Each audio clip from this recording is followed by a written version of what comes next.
Bonjour à tous et bienvenue pour cette nouvelle vidéo, la vidéo 3.0. Là c'est le dernier essai que je fais, comme on dit toujours jamais 203, mais là c'est le dernier. J'ai un nouveau logiciel, donc on va voir si ça fonctionne. J'ai fait déjà un peu le test et ça a l'air de passer sur le logiciel de montage, donc on va croiser les doigts. Voilà, donc on va commencer tout de suite. Alors, ma première lecture concernant cette session, ça a été Mara d'ailleurs, le tome 1 de Michel Hodkin chez Panini Books Collection Scarlet. Donc, on suit Mara, une jeune fille qui se réveille à l'hôpital suite à un grave accident. Et elle sait dans la foulée qu'elle a perdu ses 3 amis dans ce même accident. Donc, pour elle, c'est un choc de plus. Elle a du mal à s'en remettre. Et justement, pour essayer de la faire partir de zéro, sa famille décide d'aller s'installer en Floride. Donc sa mère, ses 2 frères et elle.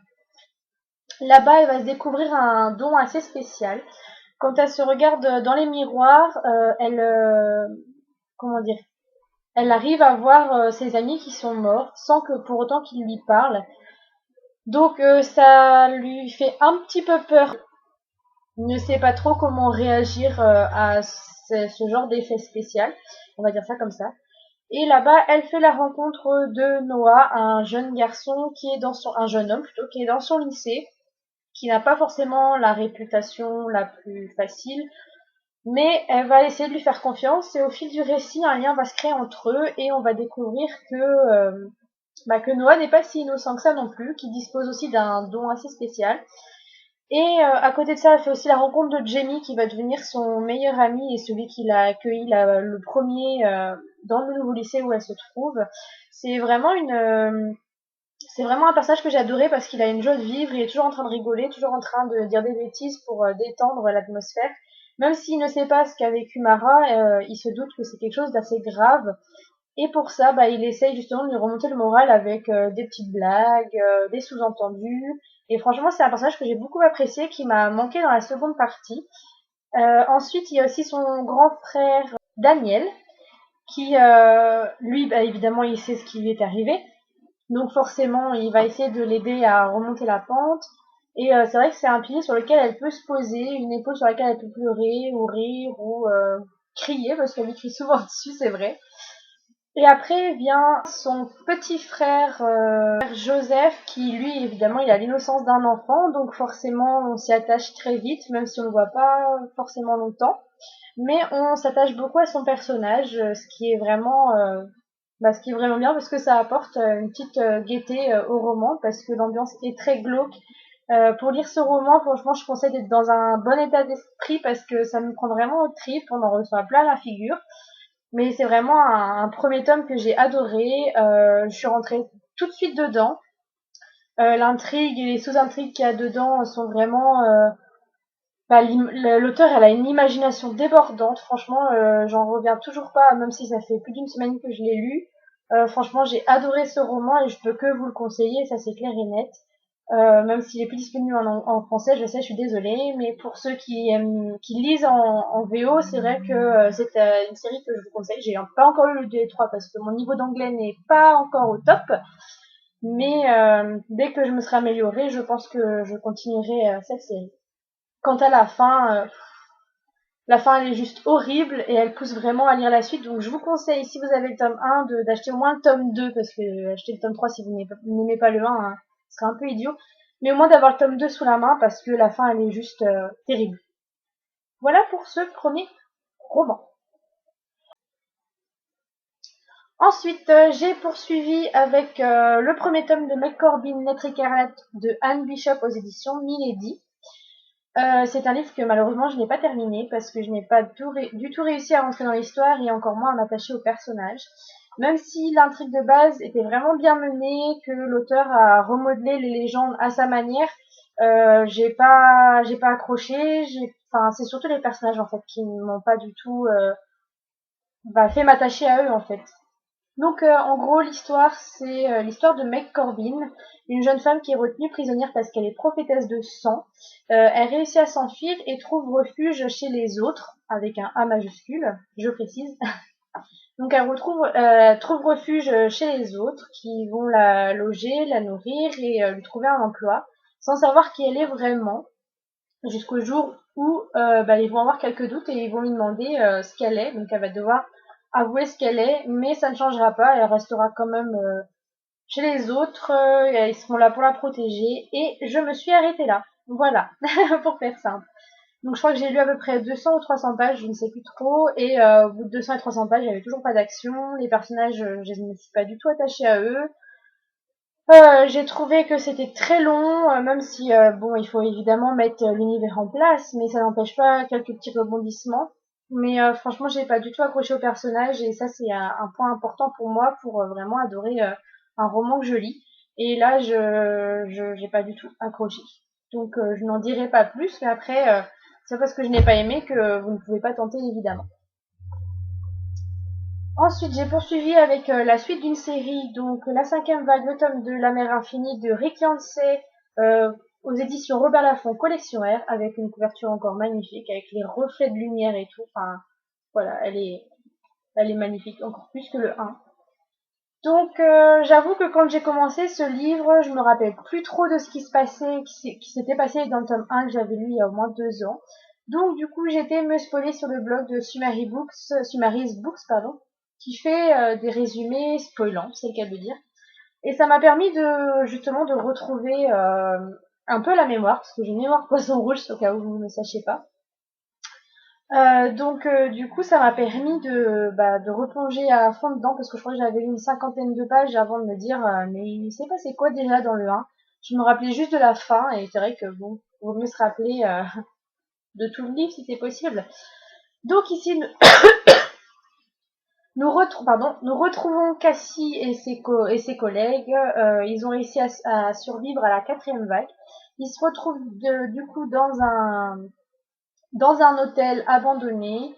Et dans ce roman, nous ne suivons pas que Cassie, nous suivons aussi plusieurs autres points de vue.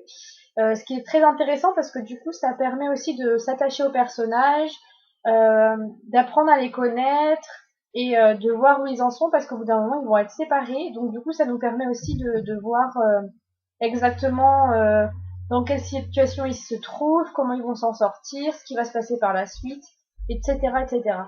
Le seul petit point faible que je peux te dire, c'est juste qu'en en début de chaque partie, en fait, donc vous avez le chapitre, mais vous n'avez pas ici écrit là écrit le nom du personnage qu'on suit. C'est vrai que ça peut nous perdre facilement. Moi, j'ai été perdue assez souvent justement à cause de ça, parce que je ne savais plus quel personnage on suivait. Et comme ça vient quelques lignes plus bas, c'est vrai que pour la facilité, ça aurait été mieux de mettre le prénom, mais parce qu'il y a un mais, ça ne retire pas du tout l'ambiance de la lecture, le fait qu'elle soit addictive, qu'on la lise d'un seul tenant. Voilà, c'est juste un tout petit point que j'ai relevé comme ça. Je crois que d'ailleurs je l'avais relevé aussi dans le tome 1, mais ce n'est aucunement gênant dans la lecture du tome. Voilà. Donc j'ai vraiment vraiment hâte d'avoir la suite parce que c'est vrai que la fin, on se dit bah mince, elle est où la suite? Et j'espère juste une chose, c'est qu'ils vont garder la couverture VO qu'ils ont annoncée récemment parce qu'elle est vraiment canon et voilà. Donc j'ai vraiment vraiment hâte que le tome 3 sorte. J'ai ensuite poursuivi avec la suite et fin d'une série. Donc il s'agit de Le Dernier Souffle, tome 3, L'âme de Fiona McIntosh. Malheureusement, enfin j'ai adoré les deux premiers tomes, c'était sanglant,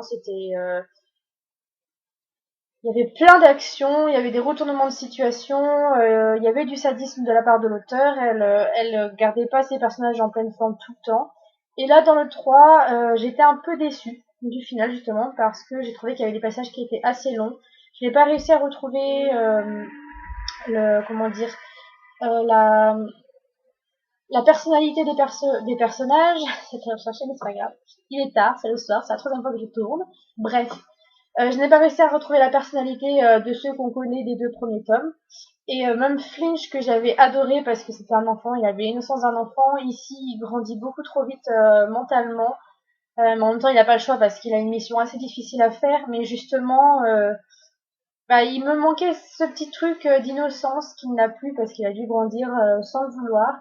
Et voilà, j'ai pas réussi à accrocher au personnage et du coup, j'ai trouvé ça super long. Il n'y avait pas beaucoup d'action. Il y avait beaucoup moins de trucs sanglants que dans le premier tome et le deuxième tome, ce qui faisait un peu leur charme aussi, il faut le dire, même si je cours pas après le sang et l'hémoglobine et tout ça.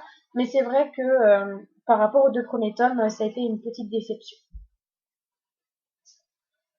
Et pour terminer, j'ai poursuivi la série, donc le tome 5 d'une série, j'attends le tome 6 avec impatience. Il s'agit du Manoir, le tome 5, Lou et l'île maudite de Evelyne Brézoupelen, avec toujours une couverture canon. Voilà, enfin simple mais très très efficace. Voilà. Donc ici, nous découvrons Lou qui arrive fait étrange par la mer, parce que normalement ils arrivent tous par le taxi. Et avec elle, elle tient un bébé dans ses bras qu'elle ne connaît pas, elle ne sait pas son nom, elle ne sait pas d'où il vient, elle ne sait pas le lien qui peut y avoir entre eux. Mais la chose la plus bizarre, c'est que quand elle le lâche, quand elle le pose plus loin d'elle, le bébé pleure et crée des tremblements de terre qui peuvent mettre à mal le manoir. Du coup, Liam et Cléa vont essayer de mener leur enquête et savoir d'où viennent exactement les personnages, parce que ils veulent pas perdre leur manoir, donc pour eux c'est devenu l'interrogation principale, c'est de savoir d'où ils viennent et pourquoi ils sont ici. Donc je ne vous parlerai pas de l'aspect historique parce que du coup ça gâcherait un petit peu la découverte, mais sachez que j'ai beaucoup adoré le voyage de Liam concernant le bébé. J'étais prise totalement dedans du début à la fin. J'ai pas réussi à lâcher le livre. Je tournais les pages sans m'en rendre compte. En même temps, c'est écrit quand même assez gros, donc ça se lit aussi très vite. Mais franchement, encore une fois, l'auteur elle a réussi avec brio à mélanger des époques. On voit qu'elle a fait énormément de recherches et c'est vraiment appréciable quand on se rend compte de ça justement parce que c'était vraiment génial. Euh, Que dire de plus? Ah si, par rapport à Lou, c'est vrai qu'au début j'ai eu beaucoup de mal avec sa personnalité parce qu'elle était très vive, elle avait des réactions assez violentes, elle se vexe très rapidement en fait. Et du coup, dès que quelqu'un lui posait une question ou disait quelque chose, elle répondait par la critique, elle envoyait chier. Mais par contre, j'ai adoré son évolution dans le roman parce qu'elle se remet beaucoup en question. Elle se rend compte que elle a des réactions trop vives, qu'il faut qu'elle se calme. Et du coup, son aspect caractère qui se calme au fil du temps, franchement, j'ai réussi à beaucoup l'apprécier parce que justement, elle se remet en question et c'est assez rare dans les romans de voir des personnages qui se remettent en question comme ça. Et elle s'adoucit par le temps et c'est vraiment agréable parce qu'après, on apprend vraiment à la connaître et on veut vraiment en savoir plus sur elle. Donc voilà pour ce 5e tome et j'ai qu'une hâte, c'est que le tome 6 sorte. Franchement, je ne sais plus quoi faire pour vous la conseiller, mais n'hésitez pas à sauter le pas si vous aimez l'historique, si vous aimez le fantastique. Voilà, je ne sais plus quoi vous dire pour vous la conseiller, elle est vraiment géniale. Donc voilà, n'hésitez surtout pas. Voilà, c'est la fin de cette vidéo. J'espère vraiment que je vais pouvoir la mettre en ligne parce que là j'abandonne sinon. N'oubliez surtout pas le concours qui est toujours d'actualité sur le blog. Je vous mettrai le lien dans la barre d'infos. Ne vous inquiétez pas, je vous mettrai toutes les indications qu'il faut. Je tenais à remercier tous les participants du concours parce que vos messages m'ont beaucoup touchée. Et je suis contente que vous ayez joué le jeu des questions bonus parce que du coup ça me donne beaucoup de conseils de lecture et je prends en compte vos conseils. Ne vous inquiétez pas si vous ne recevez pas de réponse, mais en ce moment je n'arrive plus du tout à répondre. J'ai pas beaucoup de temps pour moi, mais ne vous inquiétez pas, vos participations sont bel et bien validées. Voilà, je vous fais plein de gros bisous et je vous dis à bientôt. Bye!